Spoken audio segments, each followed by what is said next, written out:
નમસ્કાર. ધોરણ 9 વિષય સામાજિક વિજ્ઞાન, પાઠ 8, વિભાગ 2, આધુનિક રાષ્ટ્રનું નિર્માણ. 8મો પાઠ છે ભારતના રાજ્ય બંધારણનું ઘડતર અને એના લક્ષણો. બંધારણનો અર્થ એટલે શું પહેલાં જોઈએ. બંધારણ એટલે કોઈ પણ દેશનું શાસન ચલાવવા માટે ઘડવામાં આવેલા નિયમોના વ્યવસ્થિત સંગ્રહને દેશનું બંધારણ કહેવામાં આવે છે. શું મહત્વ છે? બંધારણ એ દેશનો પાયાનો અને મહત્વનો દસ્તાવેજ છે, જે બંધારણની જોગવાઈઓના આધારે દેશમાં કાયદાઓ ઘડવામાં આવે છે. દેશના કાયદાઓ બંધારણને સુસંગત અને બંધારણની જોગવાઈઓને આધીન હોવા જોઈએ. બંધારણ કાયદાઓથી શરૂ કરી છે. બંધારણના સમયાંતરે બદલાતી જતી લોકોની જરૂરિયાત, અપેક્ષાઓ, આકાંક્ષાઓ, ઈચ્છાઓ અને લોકોની ઉચ્ચ ભાવનાઓનો ભડકો હોય છે. તેથી જ બંધારણને જીવંત અને મૂળભૂત દસ્તાવેજ કહેવાય છે. બંધારણને ઘડતરની પ્રક્રિયા. બંધારણની ઘડતર પ્રક્રિયા. આઝાદી પહેલાં બ્રિટિશ સરકાર દ્વારા 25મી માર્ચ 1946ના રોજ 3 સભ્યોના કેબિનેટ મિશનને ભારતની આઝાદીનો ઉકેલ શોધવાનું કામ સોંપવામાં આવ્યું. તેમણે બંધારણના ઘડતર અંગેનું માળખું ઘડવા માટે બંધારણ સભાની રચના કરી.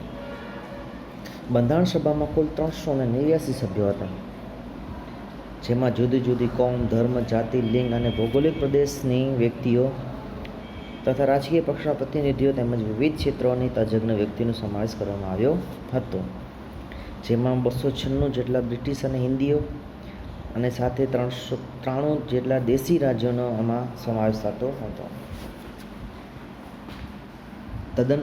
તદનુસાર મહત્વના સભ્યોમાં Jawaharlal Nehru, Vallabhbhai Patel, Maulana Abul Kalam Azad, Shyama Prasad Mukherjee, HP Modi, HV Kamath, Frank Anthony, Kanaiyalal Munshi, N Gopalaswami Ayyangar, Krishnaswami Iyer, Baldev Singh તથા મહિલા પ્રતિનિધિઓમાં સરોજની નાયડુ, વિજયલક્ષ્મી પંડિત જેવા વ્યક્તિઓનો સમાવેશ થતો હતો.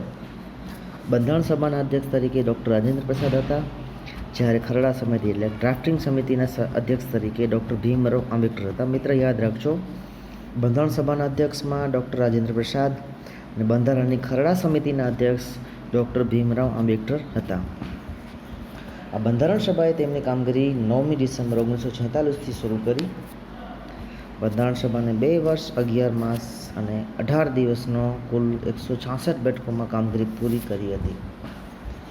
આ પ્રક્રિયામાં તેઓ દુનિયાના જુદા જુદા દેશોની બંધારણના મહત્વના લક્ષણોનો અભ્યાસ કરી, વિગતપૂર્ણ ચર્ચા વિચારણા કરી.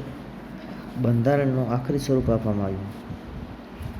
બંધારણમાં પ્રથમ 395 અનુચ્છેદ એટલે કે આર્ટિકલ અને 8 પરિશિષ્ટ હતા. ત્યારબાદ તેમાં સુધારા વધારા સાથે 461 અનુચ્છેદ અને 12 પરિશિષ્ટ થયા. 26મી નવેમ્બર 1949ના રોજ બંધારણ સભામાં બંધારણીય સરાનુમતે પસાર થયું, કાયદાના સ્વરૂપમાં અપાયું. 26મી જાન્યુઆરી 1950થી ભારતમાં બંધારણ અમલમાં આવ્યું અને ભારત પ્રજાસત્તાક રાષ્ટ્ર ઘોષિત કરવામાં આવ્યું. તેથી જ આપણે 26મી જાન્યુઆરીને પ્રજાસત્તાક દિન તરીકે શાનદાર રીતે ઉજવીએ છીએ. બંધારણ સભામાં રાષ્ટ્રચિહ્ન તરીકે 4 સિંહોની મુખાકૃતિ અને રાષ્ટ્રસૂત્ર તરીકે સત્યમેવ જયતે ઘોષિત કરવામાં આવે. આપણા બંધારણમાં લોકોના મૂળભૂત હક, ફરજ, રાજનીતિના માર્ગદર્શક સિદ્ધાંત, સરકારના અંગો તથા એમના કાર્યો, વહીવટી સૂચનાઓ, ન્યાયતંત્રની વ્યવસ્થા જેવી અનેક મહત્વની બાબતોનો સમાવેશ કરવામાં આવેલો છે. આથી જ ભારતનું બંધારણ વિશ્વમાં સૌથી મોટું અને વિશદ લેખિત દસ્તાવેજ ગણાય છે. આમુખ શું છે? તો આમુખ બંધારણનું પ્રારંભિક, હાર્દરૂપ અને વિશિષ્ટ સ્થાન ધરાવતું તત્વ છે. બંધારણની શરૂઆત આમુખથી થાય છે. આમુખમાં દર્શાવેલા શબ્દો પરથી આમુખ બંધારણનો આત્મા હોવાની પ્રતીતિ થાય છે. મિત્રો, તમે જોઈ શકશો પેજ નંબર 57 ઉપર કે જે ભારતનું સંવિધાન છે એમાં આમુખ આપેલો છે. કેટલાક મહત્ત્વના શબ્દોને હાઇલાઇટ કરવામાં આવેલા છે કે જે ખૂબ જ મહત્ત્વના એવા શબ્દો કહી શકાય. 1976ના 42માં બંધારણીય સુધારાથી આમુખમાં સાર્વભૌમત્વ શબ્દ પછી સમાજવાદી બિન સાંપ્રદાયિક શબ્દ ઉમેરવામાં આવ્યો તેમજ રાષ્ટ્રીય એકતા અને રાષ્ટ્રની અખંડિતતાનો પણ સમાવેશ કરવામાં આવ્યો. એની પહેલાં અમુકમાં આ શબ્દનો સમાવેશ કરવામાં આવેલો નહોતો. જે 1976માં 42માં સુધારો જે કરવામાં આવ્યો એમાં એ કરવામાં આવ્યો. અમુક બંધારણના મૂળભૂત હેતુ, ધ્યેય, આદર્શ તેમજ સિદ્ધાંતોને વાચા આપે છે, મતલબૂરતા કરે છે. અમુક બંધારણના ઉદ્દેશ્ય થકી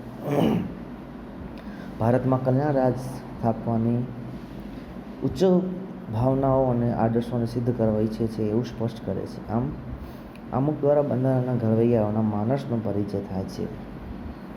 અમુકનું મહત્વ શું છે?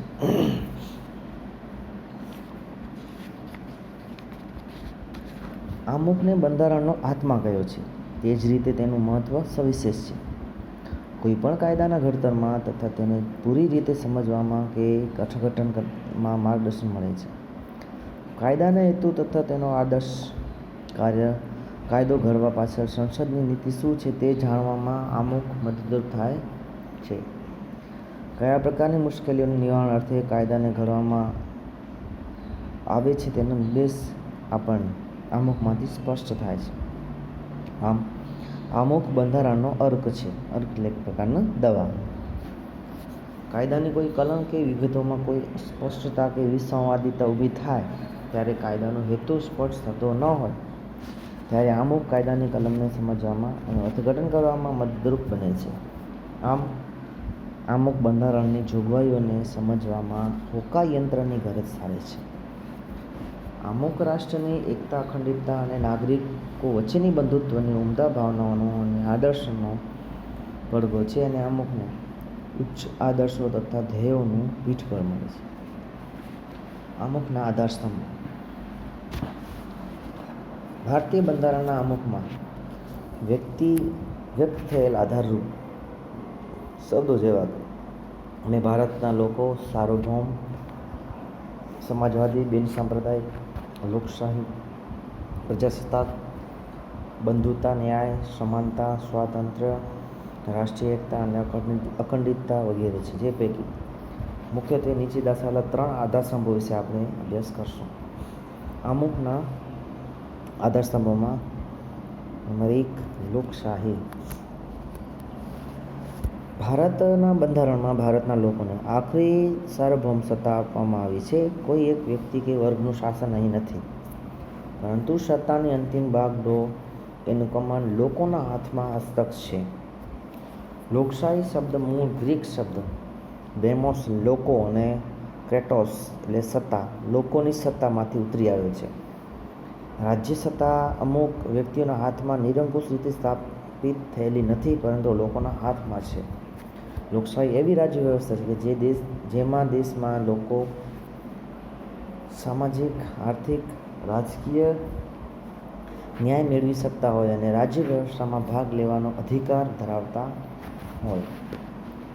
ભારતના બંધારણમાં સાર્વત્રિક પુખ્ત વય મતાધિકારના ધોરણે મતદારોએ ચૂંટાયેલા પ્રતિનિધિઓ દ્વારા રચાતી સંસદને કારોબારીને જવાબદાર હોય છે.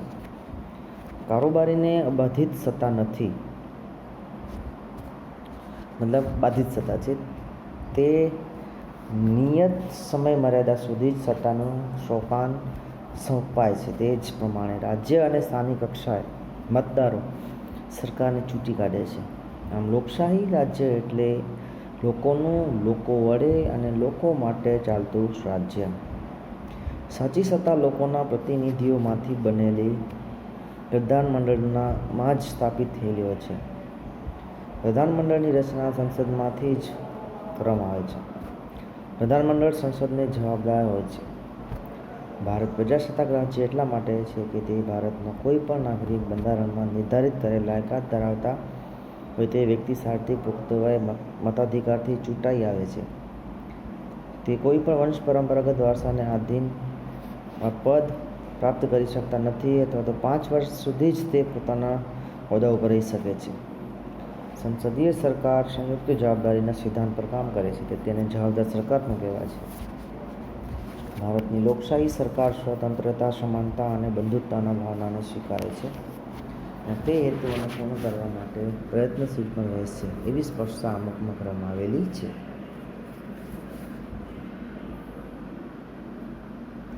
બંધારણના ઘડવૈયાઓએ ભારતના લોકોને સાર્વત્રિક પુખ્તવય મતાધિકારનો હક આપી હિંમતપૂર્વકની શ્રદ્ધા મૂકેલી છે. લોકશાહીમાં ભારતીય બંધારણમાં મૂળભૂત હક, રાજનીતિના માર્ગદર્શક સિદ્ધાંત, સંસદ, ધારાસભ્ય સભા, સ્વતંત્ર નિષ્પક્ષ ન્યાયતંત્ર અને ચૂંટણી પંચની રચના અને કાર્ય વગેરે જોગવાઈઓ ભારતને લોકશાહી રાજ્ય તરીકે ઘોષિત કરે છે. સાર્વત્રિક પુખ્તવય મતાધિકાર એટલે કોઈ પણ જાતિ, જ્ઞાતિ, ધર્મ, ભાષા, લિંગ, શિક્ષા, આવક કે જન્મ સ્થાનના ભેદભાવ કર્યા વિના 18 વર્ષ કે તેથી વધારે ઉંમરના ભારતના કોઈ પણ નાગરિક મત આપવાનો અધિકાર છે. જો કે મતદાર યાદીમાં નાગરિકના નામની નોંધણી જરૂરી છે. એવું નથી કે 18 વર્ષ થઈ ગયા એટલે તમે વોટિંગ કરી આવો. એના માટે તમને જે ચૂંટણીના જે નામની યાદી છે એ યાદીમાં નામ નોંધાવવું પડે અને કાર્ડ લેવું પડે તો જ ચૂંટણીમાં મતદાર તરીકે તમે ભાગ લઈ શકો. નંબર 2, આમુખના આધારસ્તંભમાં સમાજવાદી. ભારત 1976માં કટોકટી શાસન દરમિયાન બંધારણના 42માં સુધારા દ્વારા આમુખમાં સમાજવાદી શબ્દ ઉમેરવામાં આવ્યો. ઇન્દિરા ગાંધીના સમયમાં જ્યારે કટોકટી નાખવામાં આવેલી હતી તે સમય દરમિયાનની વાત છે. ભારતીય બંધારણની મોટાભાગની જોગવાઈઓ પ્રત્યક્ષ કે પરોક્ષ રૂપે સામાજિક ક્રાંતિ દ્વારા અને આર્થિક સમાનતા સાધીને કલ્યાણ રાજ સ્થાપવાનો મૂળ ઉદ્દેશ્ય છે. આમુખમાં તમામ નાગરિકોને સામાજિક, રાજકીય તથા આર્થિક ન્યાય અને સમાનતા પ્રાપ્ત થાય તેવી સમાજવાદી વિચારસરણી ધરાવતી સમાજ રચનાની સ્થાપનાનું ધ્યેય રાજનીતિના માર્ગદર્શક સિદ્ધાંતોમાં રાખવામાં આવ્યું છે. સમાજવાદી સમાજ રચનામાં રાષ્ટ્રીય સંસાધનોને ન્યાયયુક્ત વહેંચણી, ઉત્પાદન અને વિતરણની વ્યવસ્થા રાજ્યસ્તર હોય. રાજ્યમાં વિવિધ વિસ્તાર અને વ્યવસાયોમાં કાર્ય કરતા લોકો વચ્ચે આવકની અસમાનતા ઓછી કરવાના પ્રયત્ન કરવામાં આવતા હોય. કોઈ વ્યક્તિ કે સમૂહના હાથમાં સંપત્તિ કેન્દ્રિત થયેલ ન હોય. સૌને સ્વસ્થ અને ગૌરવપૂર્ણ વિકાસની તક અને સગવડો પ્રાપ્ત થાય, જે દ્વારા સામાજિક કલ્યાણ સાધવાનું અને ગરીબ તવંગરના ભેદભાવને નાબૂદ કરીને લોકોનું જીવન ધોરણ ઊંચું લાવીને તેઓમાં સામાજિક અને આર્થિક કલ્યાણ સાધવાનો પ્રયત્ન કરવા બંધારણમાં રાજ્યોને માર્ગદર્શન આપેલું છે. તેથી જ ભારતીય બંધારણ એક સામાજિક દસ્તાવેજ છે. નંબર 3, બિનસાંપ્રદાયિકતા. 1976ના 42માં સુધારાથી આમુખમાં બિનસાંપ્રદાયિક શબ્દ ઉમેરવામાં આવ્યો. ભારત એક ધર્મનિરપેક્ષ કે બિનસાંપ્રદાયિક રાજ્ય છે. બંધારણીય જોગવાઈ મુજબ ભારત ધાર્મિક રાજ્ય બની શકે નહીં. ભારતના રાજ્યને પોતાનો કોઈ ધર્મ નથી. એમની બાબતમાં રાજ્ય કોઈ દખલગીરી કરશે નહીં. તેથી રાજ્ય કોઈ પણ ધાર્મિક પ્રવૃત્તિને ટેકો આપી શકશે નહીં. બિનસાંપ્રદાયિક એટલે કોઈ એક સંપ્રદાયને મત ના આપવું. બધા જ પ્રકારના સંપ્રદાયો એક સમાન છે. કોઈ એક ધર્મને રાજ્ય ધર્મનો દરજ્જો ના આપવો. ભાઈ આ હિન્દુ છે તો ભારતનો હિન્દુ ધર્મ રાજ્ય ધર્મ, એવું નથી. બધા ધર્મ એક સમાન છે. રાજ્ય કોઈ પણ બિનસાંપ્રદાયિક પ્રવૃત્તિઓ સાથે ધર્મને જોડી શકશે નહીં. દેશના કોઈ પણ નાગરિકને પોતાની ઈચ્છા મુજબ ગમે તે ધર્મ પાળવાની છૂટ છે. રાજ્ય, ધર્મ કે સંપ્રદાયના નામે કોઈ પણ નાગરિક પોતે પક્ષપાત કે ભેદભાવ રાખી શકશે નહીં. તેને જાહેર નોકરી તેમજ રાજકીય અધિકારો ભોગવવાની સમાન તક પૂરી પાડવામાં આવે છે. આમ બિનસાંપ્રદાયિકતા એ બંધારણનું મૂળ તત્વ અને લોકશાહીનું અનિવાર્ય લક્ષણ છે. સર્વધર્મ સમદ્રષ્ટિ અને સર્વધર્મ સંભાવના સિદ્ધાંતોને ભરેલ ભારતીય બંધારણમાં કોઈ ધર્મને રાજ્યમાં ઉત્તેજન આપવામાં વ્યક્તિને પોતાની ધાર્મિક માન્યતા, આસ્થા, શ્રદ્ધા રાખવા માટે તેના પ્રચાર પ્રસાર કરવાના નાગરિકના અધિકારને રાજ્યનો કોઈ પ્રતિબંધ કે અવરોધ નથી. અસ્તુ.